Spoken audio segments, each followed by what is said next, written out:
Haleluya, haleluya, haleluya. Bapak, Ibu, Saudara yang terkasih di dalam Tuhan Yesus Kristus, selamat bertemu kembali di Sarapan GPDI Situbondo. Bersyukur kepada Tuhan Yesus melalui Bapak Ibu Gembala yang masih memberikan kesempatan kepada saya untuk berbagi tentang firman Tuhan yang berlaku di dalam kehidupan saya. Bapak Ibu Saudara, hari ini bukan sebuah kebetulan kita berada di Gunung Kapur di Jalan Tembus Baru Situbondo, dan ini adalah satu suasana yang baru. Dan pagi hari ini saya ingin juga membahas yang berkaitan dengan Gunung Kapur. Nah, hari ini kita akan belajar tentang satu hal, yaitu jangan menjadi kapur yang lapuk. Saya ulangi, jangan menjadi kapur yang lapuk. Bapak Ibu Saudara yang terkasih dalam Tuhan Yesus, kalau kita lihat dari konkordansi atau melalui Alkitab, aplikasi Alkitab, kita cari di dalam Alkitab kita masing-masing, kita akan tahu bahwa di dalam Alkitab itu ada kata kapur itu ditulis sebanyak 10 kali di Alkitab kita. Jadi, tapi dengan berbagai kata yang digabung atau kata sendiri. Contoh, kalau kau kapuri itu 1 kali, kapur itu 7 kali, kapur merah 1 kali, dan dikapur itu 1 kali. Nah, Bapak Ibu Saudara yang terkasih dalam Tuhan, kalau kita tinjau dari 10 ayat yang membahas tentang kapur, ternyata fungsi kapur itu dalam konteks Alkitab itu bermacam-macam. Yang pertama, untuk menulis. Jadi kalau kita mungkin dalam era kelahiran tahun 73 atau sebelumnya, itu kita pernah di dalam sekolah kita memakai kapur dan papan tulis untuk menulis. Tetapi mungkin kalau era sekarang memakai spidol yang tidak permanen itu, atau mungkin sekarang sudah menggunakan LCD proyektor. Yang kedua adalah fungsi kapur adalah untuk mengecat atau mewarnai.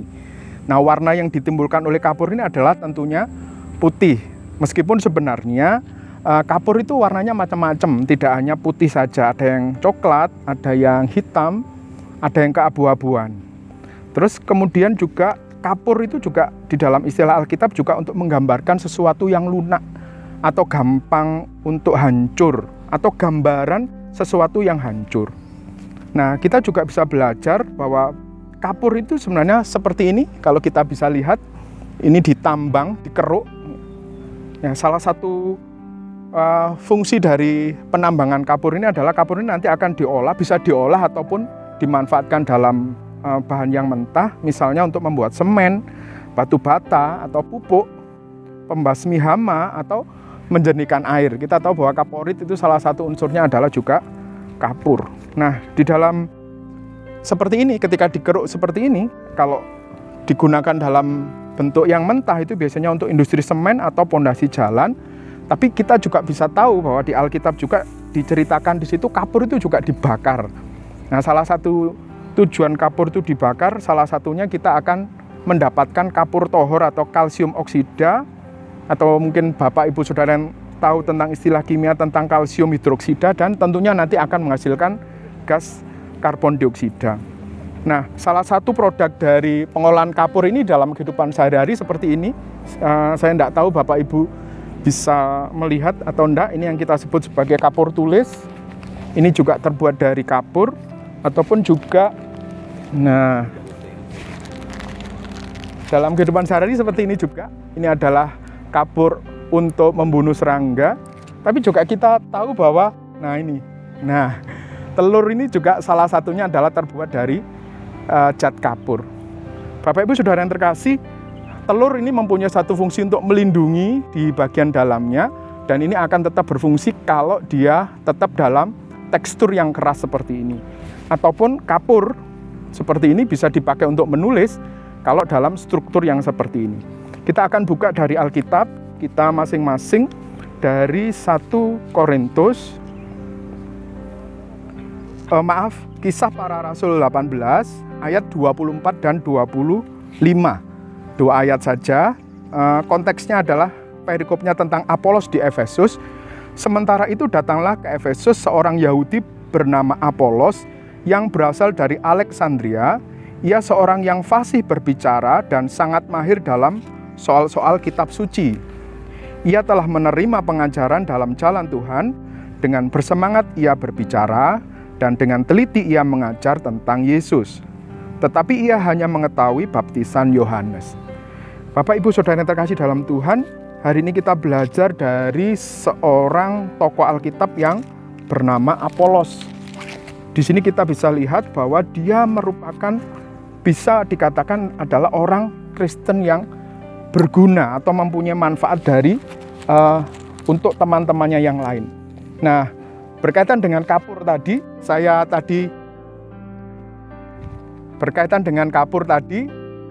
akan berupaya untuk kita mengilustrasikan tentang hal yang berkaitan dalam kehidupan kita sehari-hari. Jadi begini.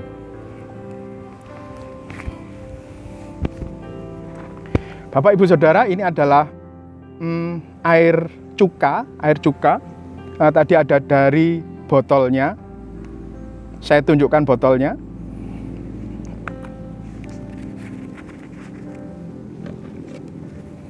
Maaf pakai tangan kiri. Ini adalah botolnya cuka. Kemudian saya tuangkan di gelas aqua.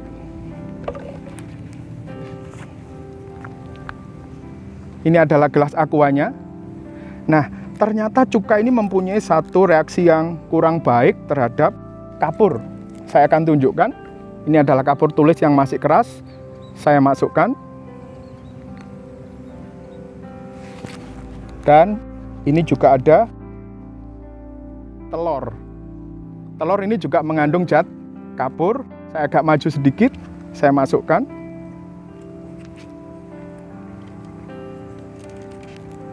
Sebenarnya kalau misalnya bisa di zoom, kita bisa lihat di sini. Nah, ini ada satu reaksi kimia yang sedang terjadi. Nah, ini ada gelembung-gelembung gas yang muncul. Nah, seperti ini. Nah, dan ini tentunya nanti akan menjadi sebuah efek yang kita nggak tahu nanti menguntungkan atau merugikan. Saya nggak tahu di kamera bisa ada nggak muncul gelembung-gelembung itu. Ya. Nah, ini sebuah reaksi kimia yang terjadi antara, nah kita lihat itu kapurnya sudah patah. Ya. Jadi seperti itu. Terus kemudian telurnya, Bapak Ibu bisa lihat di situ ada gas yang muncul dari seluruh permukaan dari telur. Di situ kalsium atau kapur dari telur itu sedang bereaksi dengan asam cuka. Nah, ini nanti saya taruh sebentar, kita tidak bisa syuting terus. Kita akan membahas berikutnya di Kisah Para Rasul ayat 18, Kisah Para Rasul pasal 18 ayat 24 dan 25. Baik Bapak Ibu yang terkasih dalam Tuhan Yesus Kristus, kita lanjutkan di Kisah Para Rasul 18 ayat 24 dan 25. Kita tahu bahwa Apolos itu adalah orang yang sangat berguna atau mempunyai satu manfaat atau mempunyai sesuatu hal yang dia bisa membantu jemaat di Efesus itu. Kita lihat yang poin yang pertama di pasal 24 dikatakan di situ fasih berbicara dan sangat mahir dalam soal-soal kitab suci. Kita tahu bahwa di dalam ayat ini ditunjukkan bahwa ternyata Apolos ini adalah seorang Yahudi yang pertama.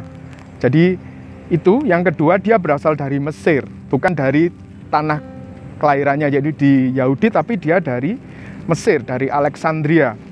Dan kita tahu juga di dalam tulisan berikutnya, dia di dalam Roma 16 ayat 10 ada satu nama, tapi bukan Apolos, tapi di situ Apeles. Dia adalah orang yang tahan uji dalam Kristus, dan banyak orang yang mengatakan bahwa Apeles ini sebenarnya juga adalah Apolos. Kalau kita bisa lihat dari Roma 16 ayat 10. Nah, di ayat 24 kita juga bisa melihat bahwa Apolos itu adalah bijaksana, terpelajar, ahli sejarah, yang pandai dan berbicara dengan tepat sesuai dengan permasalahannya. Ini yang hebat. Jadi ketika dia berbicara, maka dia bisa berbicara dengan tepat sesuai dengan permasalahannya. Jadi kalau misalnya ada sebuah pertanyaan, tentunya dia bisa menjawab membuat sebuah jawaban sesuai dengan pertanyaannya.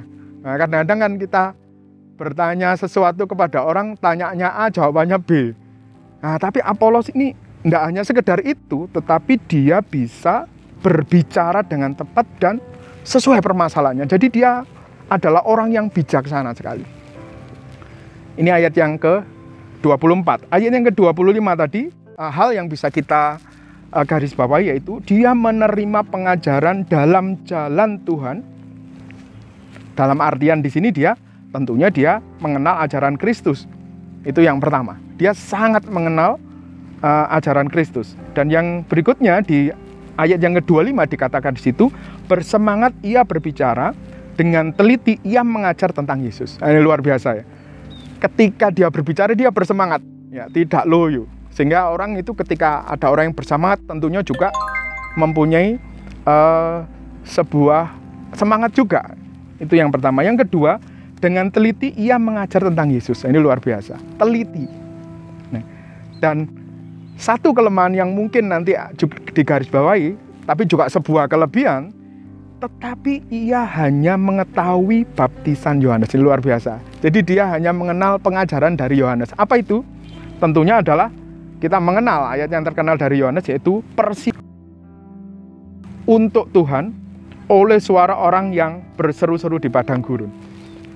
Mempersiapkan jalan Tuhan. Itu luar biasa. Hal yang sederhana dari seorang Apolos ya, yaitu tahan uji, bijaksana, terpelajar, ahli sejarah, berbicara dengan tepat sesuai dengan permasalahannya. Kita bisa lihat fungsi itu seperti ini. Jadi seperti kapur, dia mempunyai tekstur yang keras untuk menulis. Dia seorang yang percaya kepada Yesus dan dia mempunyai satu fungsi yang tepat di tengah-tengah jemaat, terutama Efesus yang sangat luar biasa menerima manfaat atau peran dari seorang yang bernama Apolos. Nah, tadi kita lihat bahwa di dalam praktikum tadi sudah kita syuting ya. Nanti kita akan lihat lagi. Bapak Ibu Saudara yang terkasih dalam Tuhan, ini adalah telur yang tadi sudah kita masukkan dalam asam cuka. Kita bisa lihat ini sekarang. Nah, teksturnya menjadi, ini ada sebuah reaksi di dalamnya. Tentunya ini agak bau Bapak Ibu, bau cuka. Dan kita juga bisa lihat ini saya ambil tekstur dari kapurnya tidak sekeras tadi, tapi mudah sekali untuk patah. Bisa hancur seperti ini. Dan mohon maaf untuk telur ini menjadi lunak sekali. Jadi teksturnya lunak. Kalau saya tekan ini pecah. Kalau biasanya tadi secara umum biasanya ya cukup bisa untuk melindungi. Tapi kalau ini enggak. Jadi saya eman kalau dipecahkan ya. Jadi ini lunak sekali. Karena apa? Ada sebuah reaksi dengan hal-hal yang bersifat asam.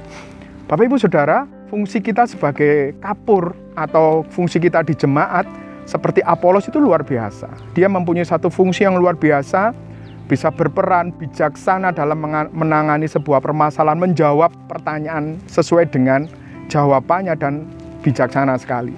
Mari kita seperti Apolos, dan hal-hal yang membuat kapur menjadi lapuk atau tidak sesuai fungsinya terkadang juga karena hal-hal yang bersifat asam seperti ini. Nah, asam ini dalam kehidupan sehari-hari bisa berupa lingkungan di dalam kehidupan kita, atau mungkin juga kepahitan, atau pengalaman yang tidak menyenangkan, atau dosa-dosa zaman lalu yang didakwakan terus kepada kita, sehingga itu terus akan menghalangi satu fungsi kita menjadi kapur yang sesungguhnya untuk menulis ataupun seperti telur untuk melindungi bagian di dalamnya. Mari Bapak Ibu Saudara, hari ini kita belajar dari Apolos dan kita juga belajar dari kapur. Jangan kita menjadi kapur yang lapuk, tapi marilah kita menjadi kapur yang berguna untuk menulis ataupun untuk melakukan fungsi yang lain. Dan mari kita juga bisa berfungsi atau mempunyai satu guna di dalam sebuah jemaat. Kita mempunyai satu peran yang luar biasa. Saya undang Bapak Ibu Saudara untuk berperan apapun di dalam gereja, di dalam berjemaat, ataupun bagaimana kita bisa mempraktekkan ayat firman Tuhan itu di dalam kehidupan kita sehari-hari. Itu firman Tuhan yang berlaku di dalam kehidupan saya dan bisa saya bagikan kepada Bapak, Ibu, Saudara yang terkasih dalam Tuhan. Terima kasih untuk perhatiannya. Tetap jaga kesehatan, jaga protokol kesehatan, sering cuci tangan. Selamat menikmati hari ini dan selamat pagi.